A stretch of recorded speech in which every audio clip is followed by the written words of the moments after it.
नमस्कार, अंतिम बाजी में आपका स्वागत है। दिल्ली स्टूडियो से मैं हूं मिहिर भट्ट, मेरे साथ मेरे सहयोगी वीरेंद्र हैं। और बाजार इस समय इंट्राडे लो 8600 के पास हिट करने के बाद हल्की सी रिकवरी की कोशिश करते हुए, लेकिन अभी भी आज का जो टॉप है वहां से 75 पॉइंट नीचे निफ्टी इस समय ट्रेड कर रहा है। हालांकि एक अच्छी लिस्टिंग हुई, लेकिन टेक महिंद्रा के जो नतीजे हैं उससे पहले नर्वसनेस वहाँ पर देखने को मिल रही है डेफिनेटली। और आईटी स्पेस में आज अगर कोई स्टोरी है तो वो है टीसीएस। सुबह से अब तक क्या हुआ है ट्रेड में, ये सबसे पहले देखते हैं। वीरेंद्र हमारे साथ है, बताइए वीरेंद्र। वाकई में अगर आप देखें टीसीएस वाली स्टोरी पे आज खासा फोकस करेंगे, लेकिन उससे पहले इंडेक्स को देखते हैं। आज ऑलमोस्ट 3/16 का नया हाई क्रिएट करने के बाद 8710 बैकफुट पे आया, 8650 वॉलेट किया, 8600 वॉलेट किया, लेकिन आंकड़ा अब तक जो कि कायम रह गया वही था 8580। हालांकि 8590 अगर आप देखें वहां से बाजार फिर पुल बैक लेने की कोशिश कर रहा है और डे लो से अप्रॉक्सीमेटली आप देखें तो इस वक्त 40 अंकों पर है, लेकिन हायर लेवल से थोड़ी सी अनवाइंडिंग, मुनाफा वसूली नहीं कह सकते, इसे कहते हैं अनवाइंडिंग। अगर आप देखें तो डेरिवेटिव्स में स्पेशली बैंकिंग शेयरों में सबसे ज़्यादा अगर आप देखें तो आज बिकवाली है। Leadership of ICICI bank, I think Nifty bank, ये भी अगर आप देखें ये जो 19100, 19120, 19080 इस क्लस्टर को पार करने में अब तक सक्षम नहीं रहा है। तो Nifty bank for the timing अगर आप देखें तो इस वक्त एक क्रिटिकल नेगेटिव फैक्टर है। उसके बाद कैपिटल गुड्स, कंस्ट्रक्शन और फार्मा शेयरों में आज दबाव है। और नो डाउट अगर आप देखें एलएनटी आज सुबह काफ़ी हद तक फ्लैट खुला, लेकिन उसके बाद ऑलमोस्ट डिप लिया, 1498 तक गया, स्टॉक हायर लेवल से रिट्रेस हुआ। लेकिन चुनिंदा अगर आप देखें आईटी स्पेस, ऑटो शेयरों में आज जोरदार तेज़ी है। तो ये क्लस्टर्स, ये स्पेस ऐसे हो सकते हैं जहाँ पे आप लॉन्ग ट्रेड्स ढूंढें। लेकिन अगर आप देखें 35% के प्रीमियम के साथ लिस्ट हुआ आज एडवांस एंजाइम्स का आईपीओ, यानी एलएनटी इन्फोटेक के एक बड़े डिसअपॉइंटमेंट के बाद एक बार फिर से आईपीओ मार्केट में मिहिर वाइब्रेंसी लौटी। बिल्कुल, चलिए कुछ एक स्टॉक्स। एक तो आज की लिस्टिंग एडवांस एंजाइम्स, अभी भी 32% का गेन यहाँ पर बना हुआ है इशू प्राइस से, इस पर बात करेंगे। साथ ही टीसीएस, आज इसकी तो अलग ही कहानी है, इस पर बातचीत करेंगे। और साथ ही एचसीएल टेक जो कि करीब 4.25% ऊपर है। एनबीएफसीज में मुथूट फाइनेंस है जो कि 7% ऊपर, और मारुति सुजुकी सेल्स नंबर्स के बाद करीब 2% ऊपर इस समय ट्रेड करते हुए। बाकी काउंटर्स में बजाज फाइनेंस है, आईसीआईसीआई बैंक अभी भी 4% नीचे है रिजल्ट्स के बाद। बैंक ऑफ बड़ौदा, अशोक लेलैंड और एलएनटी, इन पर कुछ और बातचीत करेंगे। जी, अगर आप देखें एलएनटी ऑलमोस्ट लो पे कारोबार कर रहा है, लेकिन अगर आप देखें और कुछ स्टॉक्स माइंट्री हो गया। उसके बाद अगर आप देखें Chola investment, Manappuram finance, Dwarikesh sugar, record, अगर आप देखें कुछ काउंटर जहाँ पे काफ़ी स्ट्रॉन्ग मूव हुआ है। उसके बाद देखिए आप इस वक्त V Guard, VIP Industries, VIP ने काफ़ी डिसेंट ब्रेकआउट दिया था 125 के ऊपर, प्रेस्कॉप और नेटको फार्मा और असाई सांगवान, अगर आप देखें ये बैकफुट पे है कुछ काउंटर्स मिड कैप में और स्मॉल कैप में। इस बीच टेक्निकल से बातचीत करने के लिए हमारे साथ सुमित बगाड़िया और शायना मुकद्दम हमारे साथ फंडामेंटल से बातचीत करने के लिए। सुमित, पहले एक टेक्निकल चेक, आज I think almost 8710, that means आपका इंट्राडे हाई, आज का इंट्राडे लो रहा लगभग 8590। एक डर लग रहा है कि शायद एक कैंडल रिवर्सल वाली स्थिति ना हो जाए आज। सुमित, क्या कहते हैं आप? हाय, गुड आफ्टरनून। शायद हो सकता है, बट अभी तक फिलहाल कोई कंफर्मेशन नहीं मिला है। जब तक ये 85-80 स्पॉट लेवल्स निफ्टी के ब्रेक नहीं होंगे, आई थिंक एक बार वापस बाय का चांस लिया जा सकता है, क्योंकि यूरोपियन मार्केट्स में भी थोड़ी सी तेजी देखने को मिली है खुलने के बाद।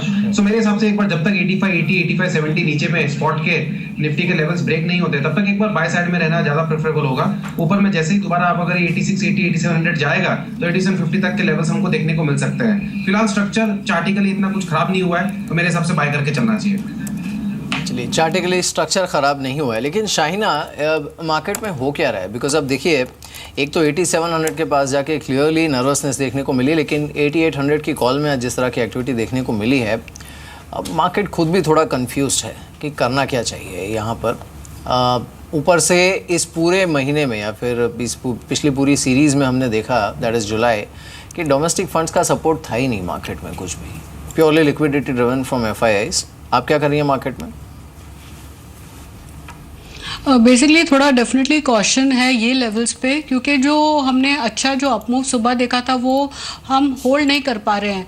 और ऐसा जब अब मार्केट अभी से 8630 के नीचे भी स्लिप हुआ है, तो ऐसा उम्मीद है कि और थोड़ा अनदर 50 पॉइंट्स थोड़ा जा सकता है। और हो सकता है हम जैसे 8,570 580 लेवल्स टेस्ट करें, बट आई थिंक जब तक 8,500 के ऊपर रहता है अभी भी सेंटिमेंट पॉजिटिव है। आप जो कह रहे हैं वो ठीक बात है कि डोमेस्टिक का सपोर्ट ज़्यादा नहीं था, बट ग्लोबल मार्केट्स में इतना लिक्विडिटी है, given that bank of Japan, European जो क्वांटिटेटिव ईजन जो हो रहा है, बहुत लिक्विडिटी है सिस्टम में, तो आई थिंक इमर्जिंग मार्केट्स में फंड फ्लो कंटिन्यू रहेगा। So I think sentiment overall positive है। सुमित, निफ्टी बैंक अगर आप मैं इसके पूरे 18,000 से लेकर 19,200 तक के मूव को दो भाग में अगर मैं डिस्ट्रीब्यूट कर दूं तो मैं आराम से इसको दो भाग में बाइफरकेट कर सकता हूं। स्ट्रेंथ वो 18,500 और वीकनेस बिलो 18,500 है। 18,714 क्लस्टर मिल रहा है।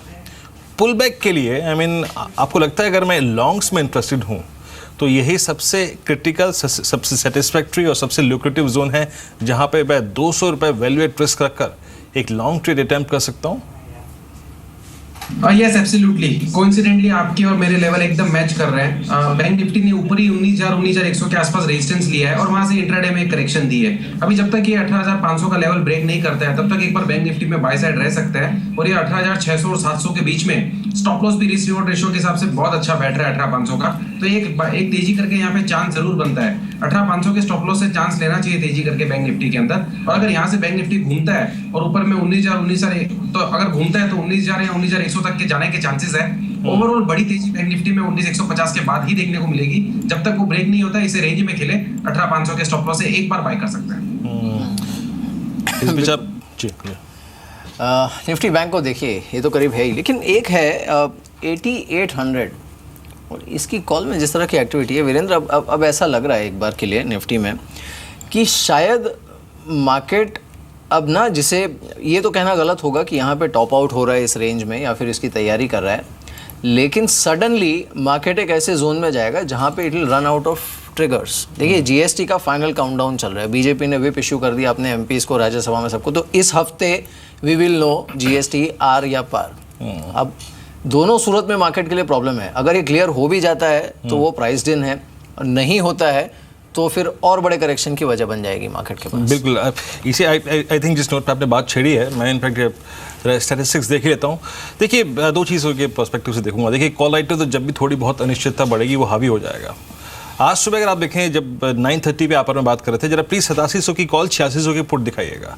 8700 की कॉल का कॉल राइटर बैकफुट पे था, 44,000 शेयर घटे थे, वो अनकंफर्टेबल था, ऐसा लग रहा था कि निफ्टी चलेगा, और हुआ भी ऐसा था। लेकिन अब देखिए अब करीब 4,15,000 शेयर जुड़े यहाँ पर, यानी जहाँ से भी सेलिंग आई उसके बाद 8700 पे कॉल राइटर सवार हो गया है। लेकिन याद रखिए, मैं सबसे बड़ी इंटरेस्टिंग चीज़ जानते हैं क्या मानता हूँ इस वक्त? मेरे लिए इस वक्त सबसे बड़ा एक लीडिंग इंडिकेटर है, वो है 8500 की पुट। सुबह मैंने जो स्टॉप लॉस बनाया था 8580 का, कैसे बनाया था आप देखिए, 8500 की पुट और उसका 63 रुपये का प्रीमियम, ये मेरे लिए सबसे इंटरेस्टिंग कॉन्सेप्ट है, और सबसे बड़ा अगर आप देखें क्रिटिकल रेंज है। किसी भी सर्कमस्टेंसेस में इसका प्रीमियम ये 63-65 के क्लस्टर से बढ़ना नहीं चाहिए। आज इंट्राडे में 74 इंट्राडे हाई लगाया था और इंट्राडे लो था 45 जब बाजार 8710 पे गया। तो याद रखिए 8500 की पुट और इसका करीब 65-70 रुपये का लेवल, ये सबसे बड़ी चीज़ होगी। अगर ये उससे ऊपर निकल रहा है इसका मतलब ये है कि 85-80 के वॉल्यूशन के चांसेस बहुत हैं, और रिस्क मैनेज करने के लिए 8500 की पुट में स्ट्रॉन्ग बाइंग हो रही है फॉर द टाइमिंग। अभी उसको मैं उस रेफरेंस को ड्रॉ नहीं कर रहा हूँ फॉर द टाइमिंग में यहाँ पे।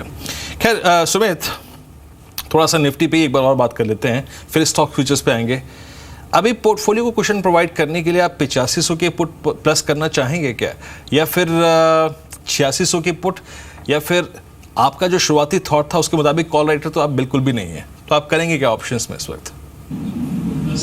देखिए ऑप्शंस के अंदर अगर एक बार पोजीशन लेनी है तो फिर मेरे हिसाब से एक बार के लिए पुट का तो पोजीशन नहीं लेना चाहिए, क्योंकि मुझे ऐसा लग रहा है कि अभी तक मंदी वाले संकेत बने नहीं है। ऊपरी लेवल से हमको दबाव जरूर देखने को मिला है निफ्टी में, बट अभी तक स्ट्रक्चर ऐसा खराब नहीं हुआ है कि मैं मंदी का व्यू लेके बैठ जाऊं निफ्टी के अंदर। फिलहाल आपने जो लेवल बताया 8580, वो ही मेरा भी लेवल है निफ्टी के अंदर। वो जब तक ब्रेक नहीं होगा तब तक मैं मंदी का व्यू नहीं लूंगा। इनफैक्ट अगर चांस मिलता है तो कॉल जरूर लेके बाय कर सकते हैं 8600 या 8700 के आसपास के, बट एक बार तेजी में रहना चाहिए मार्केट के अंदर। इस बीच कुछ आप काउंटर्स देखिए। एडवांस एंजाइम्स आज की लिस्टिंग 32% ऊपर स्टॉक अभी भी है। जेएमटी ऑटो 5140 पर 20% ऊपर। देखिए ये चल चुके हैं, मैं इसको छोड़ता हूँ, प्लीज़ हटाइए एक बार। क्या चल सकता है अब यहाँ से, उसके बारे में थोड़ी सी बात करते हैं।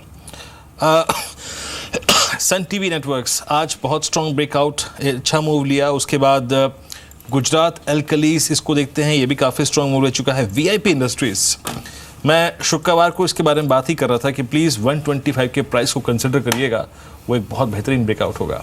Sumit, above 125 VIP Industries, and fortunately you are getting this stock 9 rupees down from its intraday high. आप रिस्क लेना चाहेंगे इस स्टॉक में?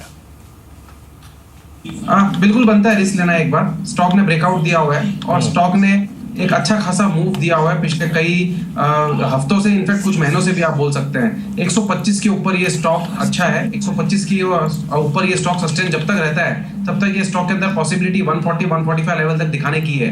आज ऊपरी लेवल से जरूर इसके अंदर दबाव देखने को मिला है, बट कोई बात नहीं है। एक बार स्टॉक ने जो मूव दिया है उस मूव के हिसाब से एक बार तेजी करना बनता है। 120 के नीचे अगर ये जाएगा तो ही ये स्टॉक खराब होगा।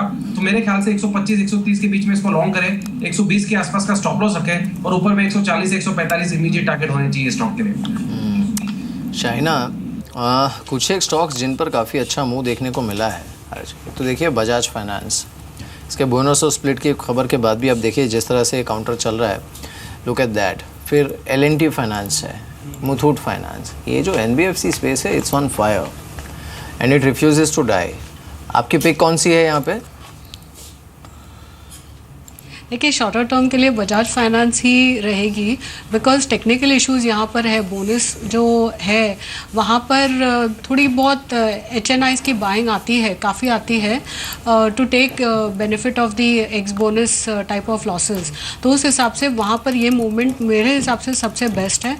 But I think other than that LIC housing finance also, वो मेरे को ज़्यादा पसंद है from the medium to longer term. चलिए इस बीच थोड़े से और स्टॉक्स को देखते हैं जिनमें काफ़ी स्ट्रॉन्ग मूव है। आज मुथूट फाइनेंस को देखिए, काफ़ी स्ट्रॉन्ग मूव। यहाँ पे वीआईपी इंडस्ट्रीज़ की बात मैं कर ही चुका हूँ। फर्स्ट सोर्स को देखिए करीब 4850, लास्ट वीक अगर आप देखें तो ऑलमोस्ट 53-54 की ट्रेजेक्ट्री को छूने के बाद रिट्रेस हुआ। आज 46 के क्रिटिकल लेवल से थोड़ा सा पुल बैक फिर दे रहा है। खैर अभी कुछ देर पहले मेहर कह रहा था 8800 की कॉल, मैं 8500 के पुट का जिक्र कर रहा था। अब स्थिति अगर आप देखें क्या है, GST बिल पास हो गया, नहीं पास हुआ, बुल्स के फेवर में क्या है, बेयर्स के फेवर में क्या है, कौन बुल है और कौन बेयर है, दोनों के सर्कमस्टेंसेस क्या कह रहे हैं, आइए बात करते हैं। हमारे साथ दीपाली और साक्षी हैं, दोनों तरफ के अगर आप देखिए व्यूज़ लेके आई हैं एग्जैक्टली। साक्षी बताइए पहले, अगर आप बेयर यानी आप इस बाजार में मंदी तलाश रही हैं तो उसके पीछे कारण क्या क्या है?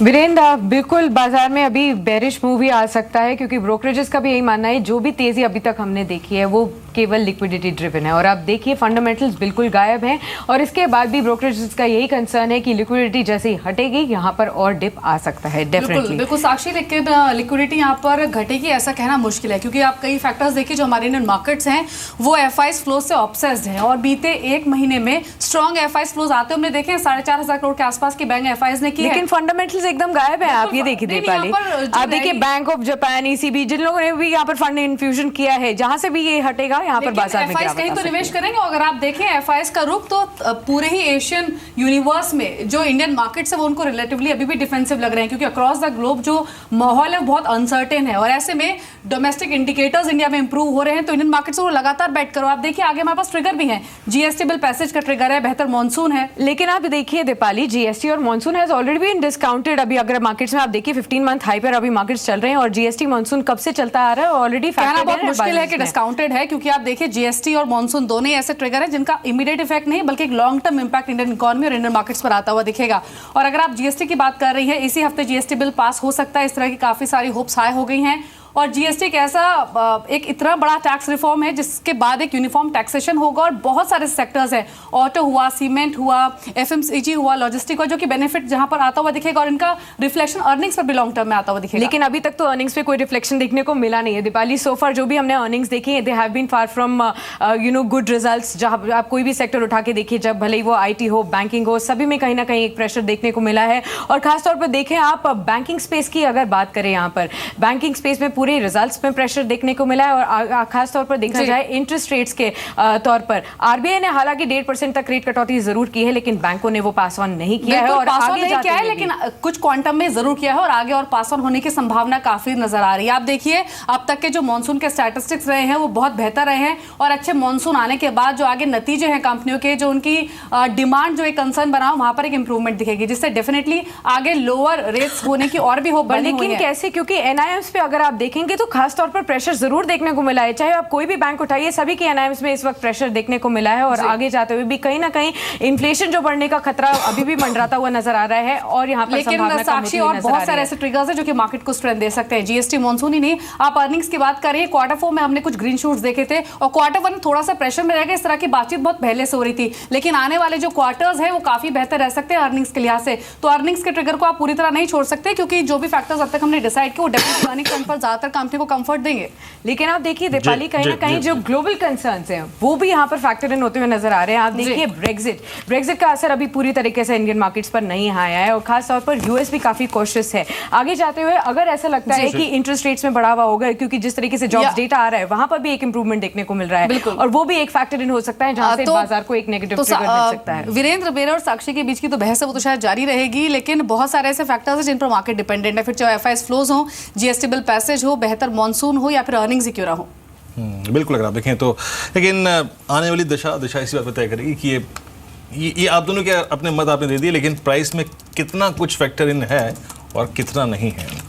खैर, शुक्रिया। इस बीच आप देखिए आज का सबसे smart price performer because of that sales figure Maruti, आज अगर आप देखें चाइना एट 4855।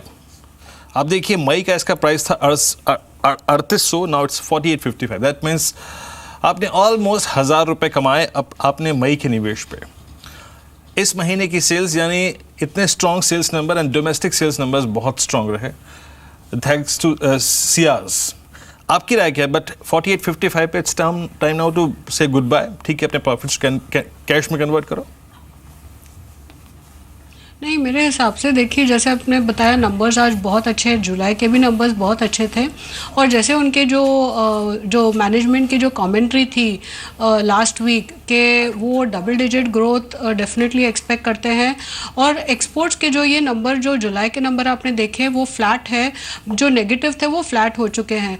तो इस हिसाब से मेरा मानना है कि अभी भी काफ़ी अच्छा परफॉर्मेंस दे चुका है स्टॉक, लेकिन ऑटो सेक्टर अभी भी जैसे आप जीएसटी की बात कर रहे थे एक बेनिफिशियरी ऑटो सेक्टर को भी है, तो उस हिसाब से नियर टर्म में पॉजिटिव ट्रिगर्स भी है, तो डेफिनेटली ये लेवल पे निकलना नहीं चाहिए, होल्ड कीजिए। स्टॉप लॉस हो सकता है लगा सकते हैं बट होल्ड कीजिए। चलिए, इस बीच तमाम अगर आप देखें ब्रोकरेज हाउसेस के स्टॉक्स को देखिए आज क्या स्ट्रांग मूव है और ये स्ट्रांग मूव अगर आप देखें सिर्फ आज ही का नहीं है, पिछले काफ़ी समय से जारी है। आईएफएल होल्डिंग को देखिए आप, मोतीलाल ओसवाल फाइनेंशियल सर्विस को देखिए आप, एडलवाइज 95 शानदार मूव अगर आप देखें आज भी करीब ₹1.25 यानी करीब 1.25% ऊपर है। आगे जाके देखिए आप जेम फाइनेंशियल्स, भले आज बढ़े ना हो लेकिन मूव काफ़ी बेहतरीन दिए। सुमित, अभी इसमें से अभी भी पैसा कमाने लायक क्या लगता है आपको, जिसको आप होल्ड करें या फिर कुछ ऐसे स्टॉक्स जहाँ पे अब रिवॉर्ड नहीं अब रिस्क ज़्यादा बढ़ गया है? देखिए स्टॉक्स में तो अभी भी तेजी है। अगर आप देखेंगे तो मोतीलाल ओसवाल के अंदर हमने जो मूव देखा हुआ है उसके बाद इसने पिछले 4-5 दिनों में थोड़ा सा रिट्रेसमेंट हमको दिखाया है। अभी ये स्टॉक यहाँ से ऐसा लग रहा है कि एक बार वापस तेजी दिखाएगा, क्योंकि इसने लास्ट 3 से 4 दिनों का जो डाउनवर्ड मूव था उसको आज ब्रेक कर रहा है। 483 के आसपास स्टॉक अभी ये ट्रेड कर रहा है। आई थिंक ये स्टॉक में अभी इमीडिएटली हमको 505 तक के लेवल्स को देखने को मिलेंगे और अगर वो लेवल ब्रेक करता है तो शायद ये 525-530 के भी लेवल्स दिखाएगा। तो आई थिंक 480-475 लेवल्स के आसपास बाय कर सकते हैं। ये स्टॉक में वीकनेस तभी देखने को मिलेगी जब ये 455 का स्तर तोड़ेगा। 455 के नीचे इसके अंदर मंदी आएगी, जब तक ये तोड़ता नहीं है तब तक 525 तक की तेजी के लिए काम किया जा सकता है। जी, आशु मदान भी हैं हमारे साथ इस पर बात करने के लिए। आशु, गुड आफ्टरनून कार्यक्रम में स्वागत है। आशु, अर्निंग सीजन मोरलेस अगर आप देखें अपने जो अंतिम पड़ाव है उसमें आ चुका है। हाँ, भी कुछ पीएसयू बैंक के नतीजे आने हैं, लेकिन अर्निंग सीजन, अर्निंग्स और साथ ही साथ मार्केट्स का अब ये क्लस्टर या स्ट्राइकिंग 87-10 ऑलमोस्ट। अब रिस्क रिवॉर्ड रेशियो कैसा लग रहा है आपको?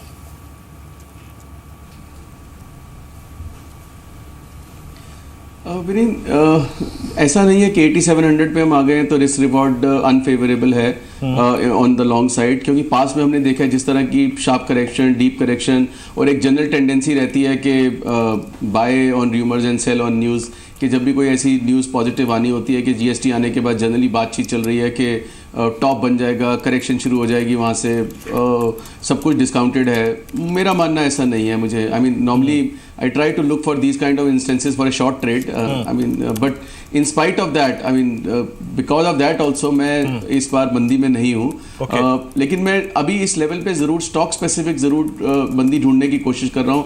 ऑल सेड एंड डन इस मार्केट में जैसे आज हमने देखा ऊपर से एक झटका आया, हमने पिछले दिनों में भी देखा, इस लेवल पे झटके ज़रूर आते रहेंगे। उन झटकों को ट्रेडिंग में कैसे प्ले करना है, दैट इज़ द इम्पॉर्टेंट। ऐसा कोई ब्रेकडाउन मार्केट में नहीं लगता। हाँ, एक पेयर ट्रेड लगता है मुझे कि निफ्टी लॉन्ग करके सिमिलर क्वांटिटी अगर एक निफ्टी और 2 लॉट बैंक निफ्टी के शॉर्ट किए जाएं, बैंक निफ्टी वीकनेस दिखा रहा है, बैंक निफ्टी टॉपिश सिग्नल दे रहा है, निफ्टी में ऐसा भी कोई सिग्नल नजर नहीं आया। तो I think at this level also वो अनड्यू वरी नहीं होनी चाहिए। I think that worry, because जो वरी है सब जगह, वही मुझे कन्विक्शन दे रही है कि अभी वरी होने की कोई ऐसी दिक्कत नहीं लगती है। We can go much higher, I mean probably we can cross 9000 also. So I think with that context short straight जरूर रहने चाहिए, mix trading portfolio long short का रहना चाहिए, बट ऐसा कोई मतलब मुझे बॉदरेशन नहीं है कि इस वक्त हम जस्ट बिकॉज हम 8700 पे हैं तो यहाँ से एक शार्प करेक्शन आ सकती है या लॉन्ग्स बिल्कुल काट देने चाहिए, सारा कमाया हुआ पैसा लॉन्ग्स का एकदम निकल जाएगा। ऐसा कोई डर मुझे अभी मार्केट में नहीं है। ओके, इनफैक्ट आशु, एक चीज़ आपकी बिल्कुल हमारे सोच से मेल खाती है। इनफैक्ट मेरी की निफ्टी बैंक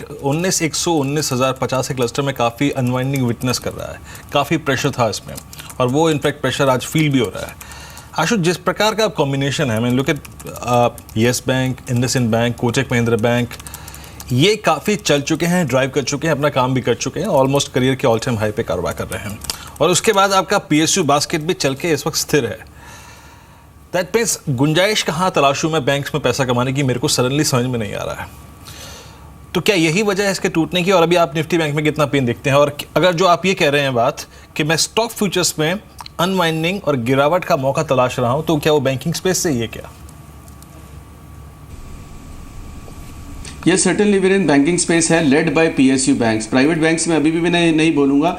एक्सिस और आईसीआईसीआई को मैं फिर भी उस विंडो में नहीं डालता हूं, मतलब प्योरली प्राइवेट में, वो भी एक शॉर्ट कैंडिडेट बन सकते हैं। आईसीआईसीआई को देखा आपने रिजल्ट्स के बाद कैसे करेक्ट हुआ, but PSU bank certainly, Allahabad bank हो गया, सिंडिकेट बैंक हो गया, बैंक ऑफ बड़ौदा हो गया, even state bank of India भी। स्टेट बैंक ऑफ इंडिया अगर पिछले दिनों में हमने बात की हो तो एक 230 के अराउंड का हम काफी लॉन्ग चल रहे थे, इसमें एक टारगेट था। अब वो 230 से 35 भी हो सकता है, 35 हुआ भी है, 40 भी हो सकता है, बट अब आई थिंक टॉप कहीं ना कहीं बन चुका है। इस पे बैंक्स में, पर्टिकुलरली पीएसयू बैंक्स में risk reward ratio on long नहीं है। On the contrary pair trade में पीएसयू बैंक शॉर्ट रहने चाहिए, और stock specific expectation of result, जैसे एचसीएल टेक है, मुझे उसके नतीजे अच्छे लगते हैं, वोल्टास हैं, नतीजे अच्छे लगते हैं, फार्मा स्टॉक में सन फार्मा, ऑरो फार्मा अच्छे लगते हैं। तो ऐसे में एक कॉम्बिनेशन ट्रेड बनाया जा सकता है कि ऐसे कुछ स्टॉक्स को लॉन्ग करके बैंकिंग को शॉर्ट करना चाहिए। सो आई थिंक पीएसयू बैंक्स में sir all said and done results भी आ चुके हैं, काफी दिखते हैं, कोई भी ऐसा मेजर टर्न अराउंड नहीं दिख रहा। लेकिन यस, जो एक बहुत बड़ा मंदी का दौर था, उसके चलते हम उनमें ऑलमोस्ट 100% रिट्रेसमेंट प्राइसेस देख चुके हैं, जबकि ऐसा कोई 100% रिवर्सल वाली कोई फंडामेंटल चेंजेस नहीं आए हैं। ऑब्वियसली काफी ज्यादा टूटे हुए थे, तो कुछ हद तक ओवरसोल्ड से वापस आ रहे थे, बट स्टिल इन वैल्यूएशन पे ऐसा कोई रिस्क रिवॉर्ड लॉन्ग के फेवरेबल नहीं है, तो पीएसयू बैंक सर्टेनली एक शॉर्ट कैंडिडेट बन जाते हैं। इस बीच आप देखिए एक दो स्टॉक्स और जहां पे काफी स्ट्रॉन्ग मूव है। लुक एट जियोमेट्रिक 234, लगभग 4,50,000 के कारोबार के बीच में स्टॉक सडन स्पाइक लेकर आप देखें तो डे हाई पर आया, 238 आपकी जगह 239 तक गया, फिर थोड़ा सा रिट्रेस हो रहा है। लेकिन आई थिंक अगर मैं इसको डेली पर देखूं, वीकली पर देखूं, मंथली पर देखूं, स्लाइटली रिस्की लग रहा है। हालांकि ये देखिए ऐसा बिल्कुल नहीं है कि जो स्टॉक चल चुका है वो नहीं चलेगा, लेकिन इसको टेक्निकली सुमित आप कैसे अप्रोच करेंगे 234 पे? और मान लीजिए कि मैं लॉन्ग हूँ, 10-20 रुपए कमा रहा हूँ यहाँ पर, मेरा ट्रेड 220 के जोन का था, 200 के जोन का था, तो क्या करना चाहिए इस पे भी? होल्ड करना चाहिए। स्टॉक ने एक ब्रेकआउट दिया हुआ है, और स्टॉक आज अगर ये 234-35 के ऊपर क्लोजिंग दे रहा था तो ये बहुत अच्छा संकेत होगा स्टॉक के लिए। आई थिंक स्टॉक के अंदर इमीडिएटली जो आपने पूछा कि अगर लॉन्ग पोजीशन है तो उसको क्या करना चाहिए, उसको बिल्कुल होल्ड करें, क्योंकि ये स्टॉक जैसे ही यहाँ से आज और मूव यहाँ पे 235 के ऊपर, to be very frank, closing दे रहे थे तो 250 से 260 तक का मूव हमको इमीडिएटली देखने को मिलेगा। आई थिंक जो भी पोजीशंस है उसको 225 के ट्रेलिंग स्टॉप लॉस के साथ होल्ड करें, मेरे ख्याल से मुनाफा अच्छा मिलेगा आने वाले कुछ दिनों के अंदर। जी, इस बीच आप देखिए L&T फाइनेंस ऑलमोस्ट 90 स्ट्राइक करता हुआ, दैट मीन्स 90 का मतलब ये है कि ये अपने 88.25 यानी 2014 के हाई को क्रॉस कर चुका है एंड प्रैक्टिकली अब इसमें कुछ नहीं बचा है, सिर्फ बचा है तो 95 जो कि इसके 2012 के अंतिम अगर आप देखें 2 महीनों का हाई है। क्या कॉन्फिडेंस शो किया है आशुष स्टॉक ने? 50 से अगर आप देखें 75, देन 70 से 90, पूरा CY16 इसके नाम रहा NBFCs के चंक में। आई थिंक बहुत शोर शराबा नहीं मचा है इस स्टॉक ने, धीरे धीरे ग्रेजुअली 90, बट एट 90 आपका outlook Ashu? Yes, I think certainly आपने बिल्कुल ठीक बोला, शोर शराबा नहीं, क्योंकि ये 70 की एवरेज में आई थिंक कई महीनों सालों से मतलब उसी एवरेज के अराउंड था। इसमें एक स्पाइक लास्ट जब आया था जब बैंकिंग लाइसेंस की बात चली थी, तब एक बहुत ही ओवरबॉट स्टेज में चला गया था और आई थिंक बहुत सारी पेशेंट होल्डिंग थी लोगों के पास के उनका एग्जिट मिले। आई थिंक तो जो 75 से 80 का बैंड था, I think that was the band जहाँ पे जो एक लॉन्ग टर्म पोजीशंस वाले भी थे वो ट्रैप थे। उसको एग्जिट देने के बाद जो मूव आया है उससे लगता है कि आई थिंक अब ये जो इसकी अंडर परफॉर्मेंस है that is behind us and in line with other NBFC से अभी भी अंडर परफॉर्मिंग है, लेकिन आई थिंक जो अपने आप में इसकी अंडर परफॉर्मेंस थी उसको पीछे छोड़ के शायद ये ग्रेजुअली ऊपर होगा, but not one of my favourite stocks. तो मैं शायद 90 पे एक फ्रेश निवेश नहीं करूंगा, लेकिन अगर किसी के पास होल्डिंग है तो आई थिंक पेशेंटली होल्ड करें। सो आई थिंक जो इसका वर्स्ट था वो ओवर हो गया है और धीरे धीरे पेशेंट इन्वेस्टर्स को रिटर्न दे सकता है ये। जी चलिए इस बीच कुछ और स्टॉक्स को देख लेते हैं। ICICI बैंक अब 4.5% नीचे इस समय है और साथ ही L&T। तो सुबह जो हमें एक लग रहा था ऑप्टिमिज्म खुलने के बाद मार्केट बुरी न्यूज़ भी देख नहीं रहा है। अब देखिए सडनली से अब इस मार्केट को के नतीजे ICICI सडनली रिमेंबर्ड कह रहे यहाँ तो रिजल्ट ख़राब थे तो जो भी खैर देखने को मिल रहा था। बट शाहिना चलिए इन सब से अलग आज की लिस्टिंग की बात करते हैं। आज की लिस्टिंग जो हुई है एडवांस एंजाइम्स, उसमें भी यही हुआ था कि देयर वर कंसर्न्स कि वैल्यूएशन हाई है, कोई कंपैरेबल कंपनी है नहीं, चाइनीज़ जो थ्रेट है वो भी है कंपनी पे वगैरह वगैरह। इन सब के बावजूद इट इज़ होल्डिंग ऑन। अब 33-34% का रिटर्न डिलीवर किया है इसने 35% का लिस्टिंग पे एंड इट्स होल्डिंग ऑन। अब क्या करना क्या चाहिए एडवांस एंजाइम में? मेरे हिसाब से वैल्यूएशन बहुत महंगे हैं। इतने वैल्यूएशन ऑफ कोर्स 1-2 दिन थोड़ा सेटल होने को लग जाता है बिफोर दी इन्वेस्टर्स जो शॉर्ट टर्म इन्वेस्टर्स हैं वो निकलते हैं। सो आई थिंक ये लेवल पे तो डेफिनेटली प्रॉफिट अगर मिल रहा है तो एक बार निकल जाना चाहिए।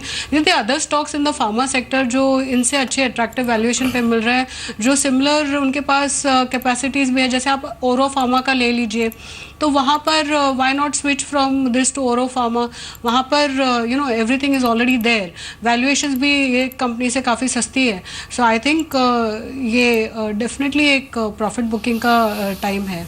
जहाँ एक बड़ा डिसेंट सा स्टॉक बताता हूँ आपको। आई मीन अगर आप ट्रेडर हैं तो प्लीज़ इसको ज़रूर अपने ध्यान में रखिएगा।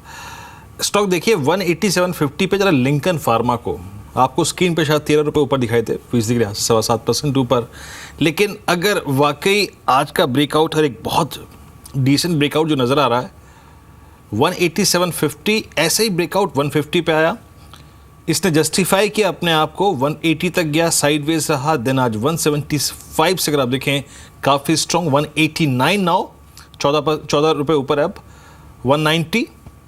और सुमित आई थिंक मैं जब इसको डेली पे देखता हूँ ना तो शायद मेरे को बहुत अच्छा ना लगे, लेकिन जब मैं वीकली देखता हूँ और मंथली चार्ट देखता हूँ तो लगता है कि हाँ एज ए ट्रेडर यहाँ रिस्क लेना बनता है। बॉस क्या कहते हैं आप? सही बोल रहे हैं, एज ए ट्रेडर यहाँ पे रिस्क लेना बिल्कुल बनता है। 190 के ऊपर ये स्टॉक जैसे ही जाएगा तो हमको ये स्टॉक ऊपर में 220 से 225 तक के लेवल्स दिखाएगा।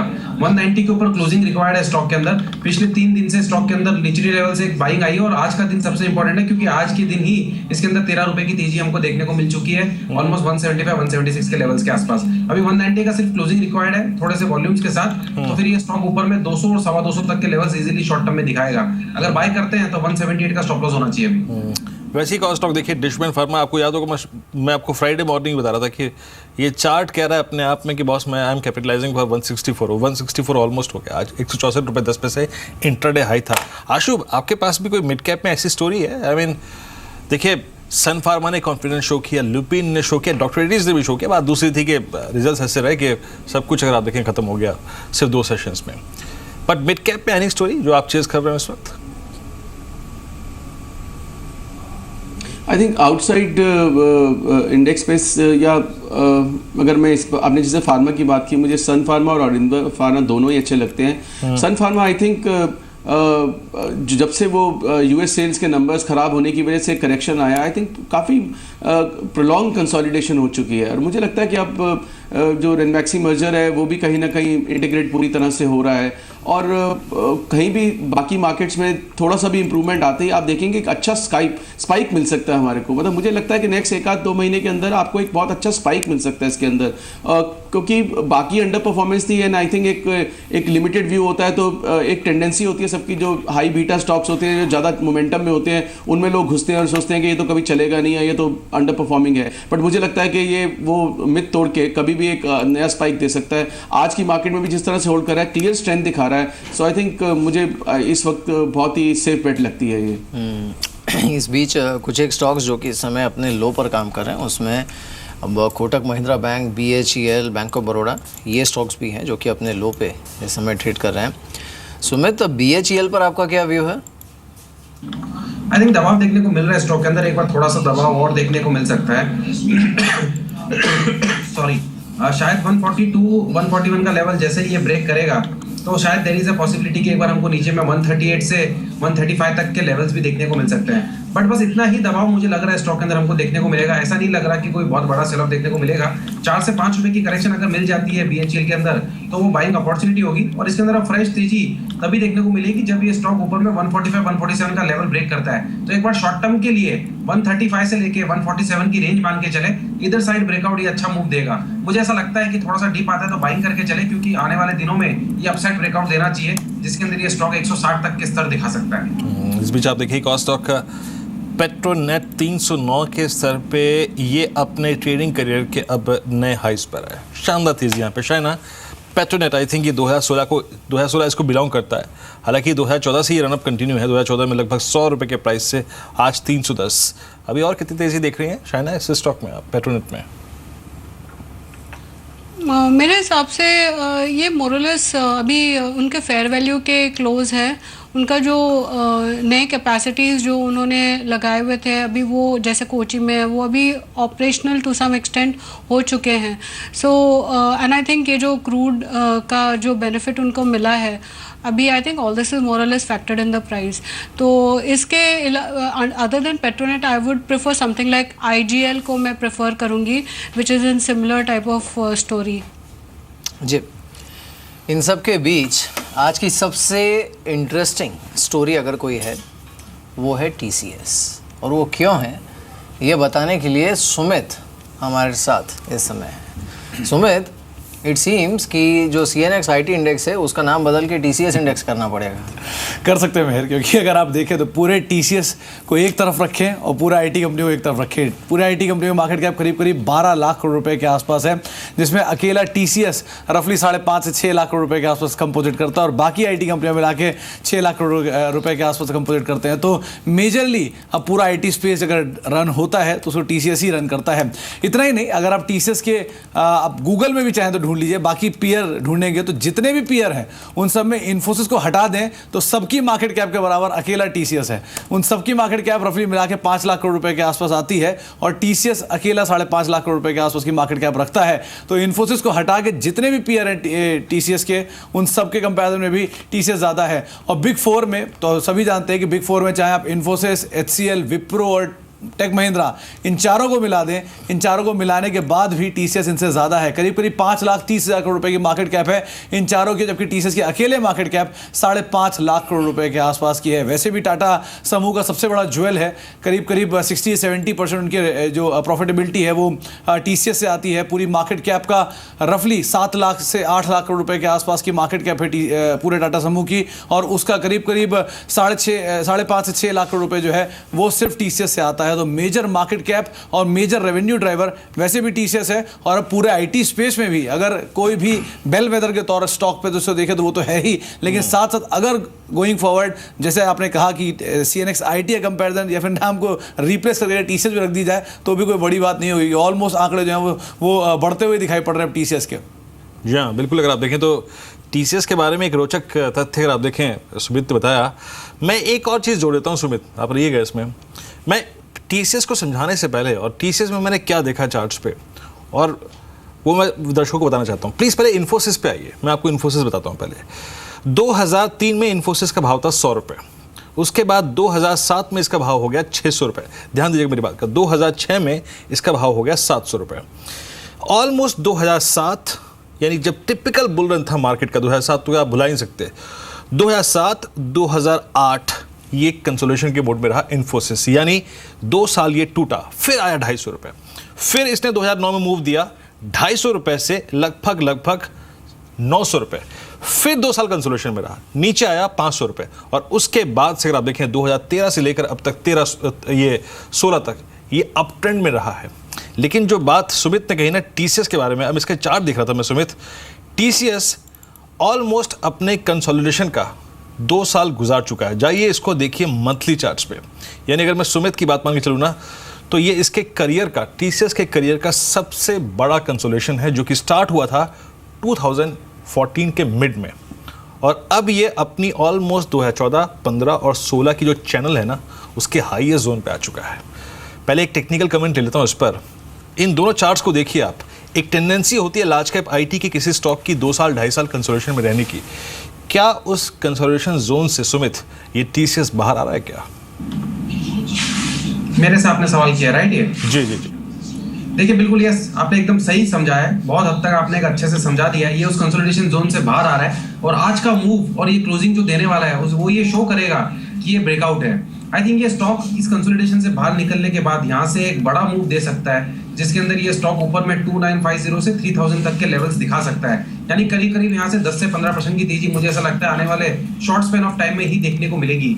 जो भी लोग पिछले 3 से 4 दिनों में इसको लॉन्ग करके चल रहे हैं 2500 के लेवल्स के आसपास, वो फिलहाल होल्ड करें, क्योंकि अगर ये ब्रेकआउट आता है तो इनको बहुत अच्छा मूव देखने को मिलेगा, जिसके अंदर इमीडिएटली ये सबसे पहले 2800 के आसपास थोड़ा सा रेजिस्टेंस फेस करेगा, और जैसे ही 2800 का लेवल ब्रेक करेगा तो 2970 से 3000 तक के लेवल्स दिखाएगा। आई थिंक काउंटर स्ट्रॉन्ग हो चुका है, बाय करके ही काम करना चाहिए। आशु, आप क्या कहेंगे? आई मीन इन्फोसिस में अभी एक कंसोलिडेशन ड्यू है आफ्टर सेवरल ईयर्स, और शायद ही अपने कंसोलिडेशन के एक्सरसाइज को TCS पूरा कर चुका है। Your choice with in the basket of large cap IT। Viren, मुझे लगता है कि जो स्मार्ट मनी है वो इस वक्त TCS के साथ है। पिछले काफ़ी महीने, कई क्वार्टर से आई थिंक जो फोकस में था वो इन्फोसिस था, और TCS को सबने आई थिंक एक वो प्रॉफिट बुकिंग करके डिस्कार्ड सा कर रखा था कि शायद इससे ऊपर का नहीं है।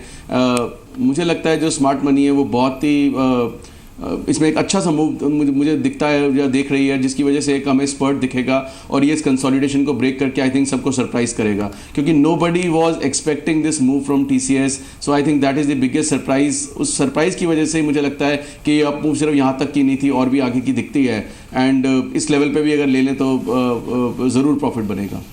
देखिए वो जो इन्फोसिस का परफॉर्मेंस था ना उस टाइम पे, इनफैक्ट सब जगह मीडिया में भी काफ़ी बातचीत हुई थी कि फाइनली TCS से इन्फोसिस लीडरशिप वापस ले रहा है वगैरह वगैरह, but the leader is here to stay.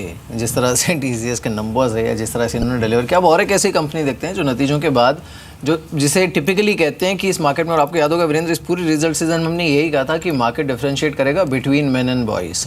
अब आप देखिए बजाज फाइनेंस को, बजाज फाइनेंस नतीजों के बाद जिस तरह से चला है, और अब ये मिड कैप इंडेक्स में I think 4th most valued company भी है, बट उससे भी ज़्यादा आप देखिए कि अब इसके ऊपर जो कंपनीज़ हैं वो कैसी हैं। IOC, हिंदुस्तान जिंक, इस तरह की कंपनीज़ हैं जो बस इससे आगे हैं। This is the 4th highest valued company in mid cap index right now, और अभी भी चल ही रहा है।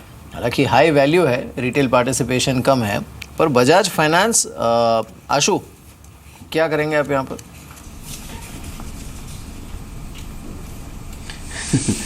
आई थिंक ये तो जैसे वो होता है ना, कहते हैं डर के आगे जीत है। सो आई थिंक ये जिस लेवल पे ही प्लस कर लो, मुझे लगता है कि उसमें पैसा बनने की वो है, क्योंकि उसी डर से जिसमें एक आम आदमी इसको नहीं ले पा रहा, और जबकि रिजल्ट के बाद से मतलब पिछले क्वार्टर से ही इसने एक सिग्नल दिया था कि अभी एक अच्छा अप मूव हो सकता है। So I think the only thing is के एक ट्रेडिंग प्लेस में हमेशा अवेलेबल रहता है और दिख रहा है, एंड आई थिंक वो डर की वजह से कोई इनकैश नहीं कर पा रहा। सो आई थिंक जब तक वो नहीं होता वो चलता रहेगा, एंड जैसे ही हम देखेंगे ऐसे स्टॉक में अगर एक रिटेल पार्टिसिपेशन दिखती है कि आई थिंक यही एक स्टॉक है, वहीं वो थमता है या थोड़ा सा करेक्शन देता है, क्योंकि इतना आसान नहीं है इसमें ट्रेडिंग मूव्स को इनकैश करना। But I think having said that it's a courageous move, but I think एक लॉट में मैंने देखा है कि एक छोटे इन्वेस्टर या ट्रेडर को भी इसमें बहुत अच्छा रिटर्न आया है। सो काफ़ी हार्टनिंग है, बट मुझे लगता है कि अप मूव ऐसा कोई मुझे नहीं लगता कि ये सब कोई वापस आ जाएगा या एकदम करेक्शन देखने को मिलेगी। ये ज़रूर एक कंसोलिडेट ज़रूर करेगा एक लेवल पे जाके, बट लेकिन I think it has gone into a very very strong hands. चलिए।